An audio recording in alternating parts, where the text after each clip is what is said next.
네, 이렇게 법정에 들어갔습니다. 혐의는 총 6개예요. 죄명으로 보면 8개고요. 네. 구체적인 혐의를 좀 이게 너무 이것도 어렵습니다. 마찬가지로. 그러니까 돈을 잘 유용을 못한 거예요. 예. 맞아요. 이게 우리가 예. 이 형법상 뭐 예. 일반 사기랄지 횡령, 네. 아니면 뭐 살인, 뭐 그런 죄는 다 대부분 잘 알고 계시죠. 그런데 이제 윤미향 의원과 관련된 범죄는 이제 정의위원 과정에서 어떤 기부금을 모집한달지 이제 그와 관련된 것들이에요. 그냥 네. 그러다 보니까 이 범죄 죄명도 어려울 뿐만 아니라 혐의 사실도 사실 이해하기 어려운데 예. 제가 가장 쉽게 말씀을 드릴 텐데 네네. 이해하실지 모르겠어요. 예, 노력해 보겠습니다. 제일 중요한 예. 것 중에 하나가 네. 그 전쟁과 여성인권 박물관이라는 걸 설립을 했어요. 네. 그런데 이제 등록 요건은 학예사를 두도록 돼 있거든요. 네. 근데 학예사를 안 두었어요. 그러면 사실 정부로부터 보조금을 탈 수 없거든요. 네. 근데 2013년에서 2022년까지 사이에 이제 정부 보조금을 탔다는 거예요. 예. 그래서 이것은 보조금법 위반이면서 이제 사기가 될 수 있고요. 또 지방재정법 위반이 됩니다. 네. 그리고 등록하지 않고 또 기부금을 모집했어요. 예. 그 다음에 개인 계좌로 또 모집한다랄지 정대협이랄지 정의원으로부터 모집한 돈 자체를 개인적으로 유용한 그런 혐의를 받고 있고요. 그다음에 이제 치매를 앓고 있는 유안부 할머니에게서 이제 돈을 가져갔는데 이것은 이제 할머니가 치매를 앓고 있어서 의사결정 능력이 없기 때문에 네. 이 돈을 가져간 것은 이제 준사기다. 이게 사기에 준한다는 거죠. 그다음에 뭐 다 아시다시피 그 안성 쉼터 있었잖아요. 네. 그 안성 쉼터 자체를 고가로 매입한 다음에 손해를 봤다. 그렇죠. 예. 저가에 팔아서 이제 손해를 보게 한 혐의가 이제 업무상 배임이고요. 예. 그다음에 그 쉼터를 이용해서 신고하지 않고 거기서 숙박을 한 거예요. 그러니까 빌려주고 돈 받고 네네. 이제 그것이 공중위생관리법 위반이거든요. 그래서 이제 이 혐의로 재판을 받고 있고 예. 이 범죄 혐의에 대해서는 아마 윤명 의원이 역시 마찬가지로 네. 하나도 인정하지 않는 걸로 알려져 맞습니다. 있고 오늘 다 예. 부인한 걸로 예. 그렇게 언론 보도로 나오고 있습니다. 윤 의원 측은 주장하는 것은 뭐 하나도 돈은 나쁜 데 쓴 거 없다. 네. 개인적으로 쓴 거 없다. 그리고 그 준사기에 해당하는 부분, 이 위안부 할머니가 기부를 하신 거다. 왜냐하면 계속 이 활동을 하셨기 때문에 이렇게 주장을 하는 것이고 업무상 배임에 대해서도 그렇게 비싸게 그렇죠. 뭐 지인을 통해서 이렇게 했기 때문에 몰랐다는 거예요. 조목조목 반박을 했습니다. 예. 학예사 박물관 상주 여부는 법리 해석을 다퉈야 된다라고 얘기를 했고요. 박물관 등록과 보조금 신청은 별개의 문제다. 이걸 같은 수준으로 놓고 보면 안 된다라고 얘기를 했습니다. 보조금을 수령해서 피고인이 이들 이익이 없다. 그리고 범행 동기가 없다. 내가 왜 그러한 보조금을 편취하겠느냐. 그런 얘기도 했습니다.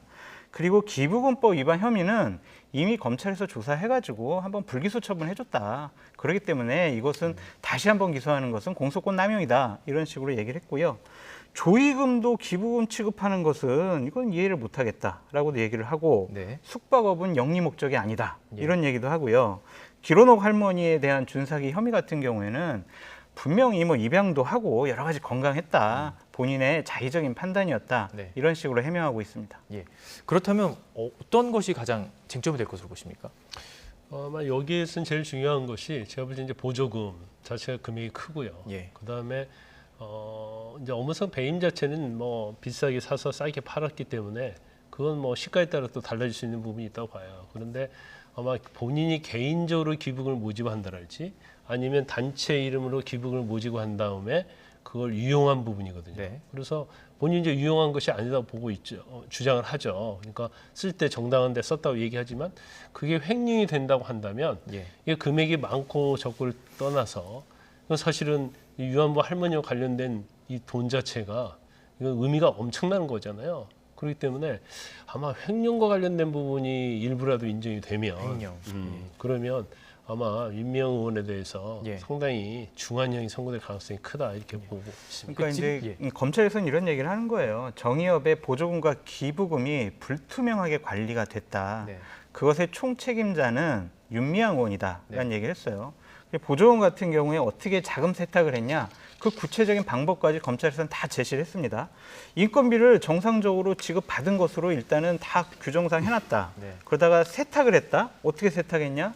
정의원의 운영비 계좌로 옮겼다. 네. 그래서 그 계좌에서 마음대로 사용을 해가지고 본인도 유용을 했다. 이런 식의 자금 세탁이 벌어졌다. 이게 바로 보조금과 유용이다. 이런 식으로 검찰에서는 입증할 책임이 있고 예. 자신 있다라고 얘기를 하고 있습니다. 그 지금 이 부분은 어떻게 보십니까? 경찰과 변호인의 공방으로 공판 준비일이 6차례가 진행되다 보니까 재판이 너무 지연된 건 아니냐?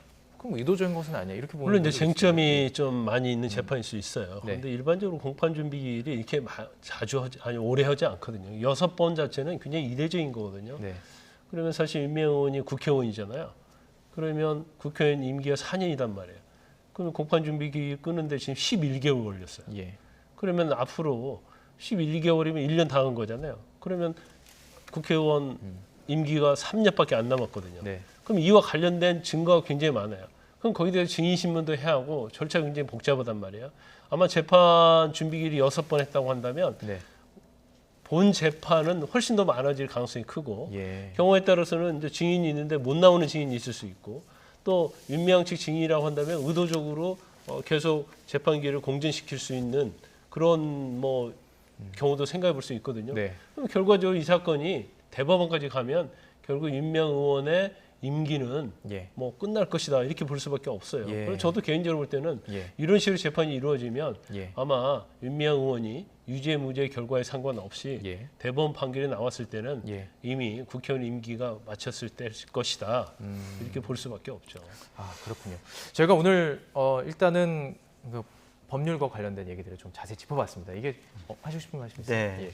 헌법상의 무죄 추정의 원칙이 있죠. 네. 이것은 피고인을 보호하기 위한 하나의 수단이고 원리라고 생각을 네. 합니다.